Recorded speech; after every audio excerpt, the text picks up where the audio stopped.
There are days when irritation has no clear cause. You wake up and, without knowing exactly why, everything feels slightly harsher. A random noise bothers you more than it should. An unanswered message turns into a silent mental rehearsal of what you would say. Someone interrupts you, and your whole body reacts, even though your mouth stays quiet. There was no major argument, no dramatic explosion, but something feels heavy. Irritation does not always arrive like a storm. Sometimes it spreads slowly, like a thin fog that settles over everything, even the things that once seemed small. It is easy to fall into the trap of thinking this is a character flaw, that you are becoming negative, difficult, impatient. But this constant state of reactivity rarely appears out of nowhere. It builds gradually, as the result of a silent overload. The mind, even when it appears calm on the outside, is constantly processing,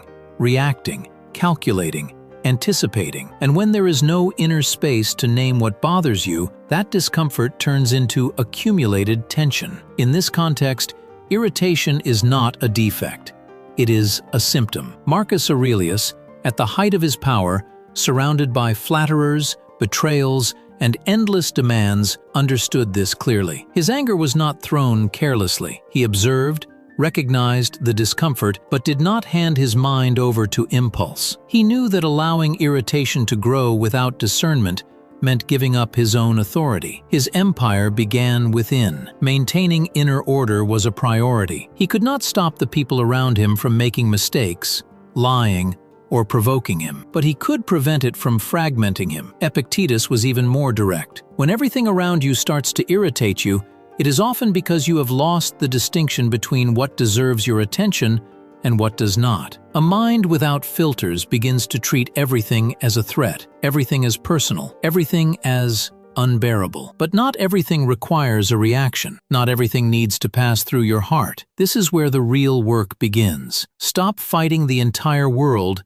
and return to yourself. This reflection is not about eliminating irritation, nor is it about pretending that everything is fine. It is about recognizing when irritation has stopped being occasional and has become an internal state, a way of existing that keeps you alert, tense, worn down. It is about noticing when the issue is not each person who crosses your path, but the way your inner space has been occupied. The goal is not to become immune, enlightened, untouchable. It is simply to stop reacting to everything and, little by little, recover your center, your clarity, and your self-governance. At first glance, it seems like you are just having bad days, just a difficult phase that will pass. But underneath, there is an accumulation that is not new. It is old, almost imperceptible. It forms every time you silence discomfort to avoid conflict, every time you swallow frustration because this isn't the right moment, every time you hear something sharp and respond with a light smile while feeling the weight inside. What looks like maturity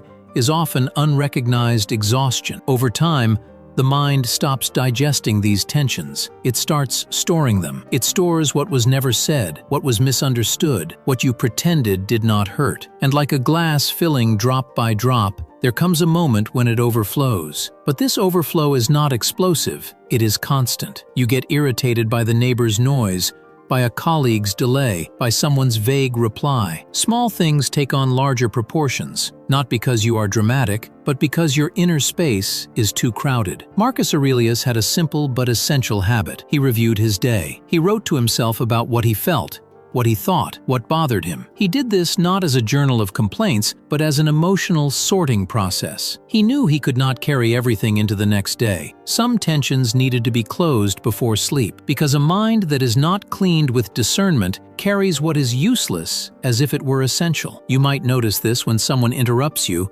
and your anger rises faster than it should, or when an email written in the wrong tone unsettles you for hours. The problem is not the situation itself, it is the accumulated history. It is the times you did not listen to yourself. And because you did not listen, each new irritation feels like the final drop. But not everything is about now. Some reactions have older roots.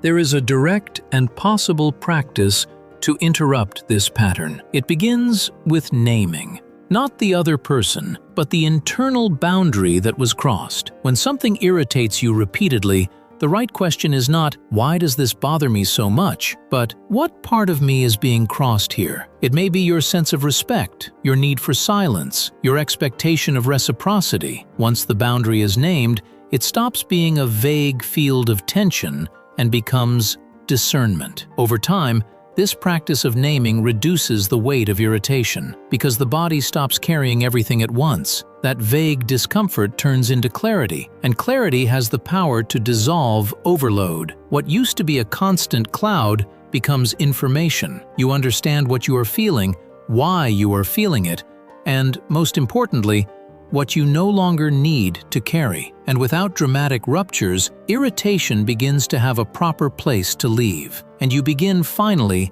to return to your center. There is a kind of exhaustion that is invisible. It does not explode. It drags on. It lives inside those who react in silence, those who roll their eyes internally, clench their jaw without noticing, spend hours mentally arguing about something that already ended. The appearance is calm, the voice is controlled, but the mind is tired of battles no one sees. It is common to think the problem only exists when you lose control, when you shout, when you snap. But the most draining fight is the one that happens inside, in silence, without witnesses, repeated every day, with every unanswered message, every sharp remark, every gesture you do not confront but also do not digest. This internal accumulation fragments you over time. You begin to carry people in your head who have no idea. You replay conversations, create better responses, imagine what you should have said. And while all this is happening, your energy is being drained because your mind fills with dialogues that will never happen again but remain alive as if they still could. This occupied mental space prevents you from being fully present. Epictetus was clear: you become a slave to what you react to unnecessarily. Constant internal reaction traps you. Even when the other person has moved on, forgotten, turned the page, you remain there, attached to what could have been. And the more you react, the weaker your clarity becomes. How many times have you spent hours replaying a simple comment, a poorly led meeting, a misunderstood gesture, that moment when you should have said no but said yes? The conversation ends, but your mind continues, as if part of you is still waiting for repair, recognition, closure that will not come. There is a simple but powerful practice. Deliberately end the internal dialogue when it no longer serves a purpose. This is not repression, it is direction. It means noticing when your mind has entered an automatic cycle and firmly telling yourself, this ends here. Not because it does not matter, but because it is over. Continuing is feeding noise that steals your peace. When this becomes a habit, the result is liberating. The mind begins to rest. The body slows down.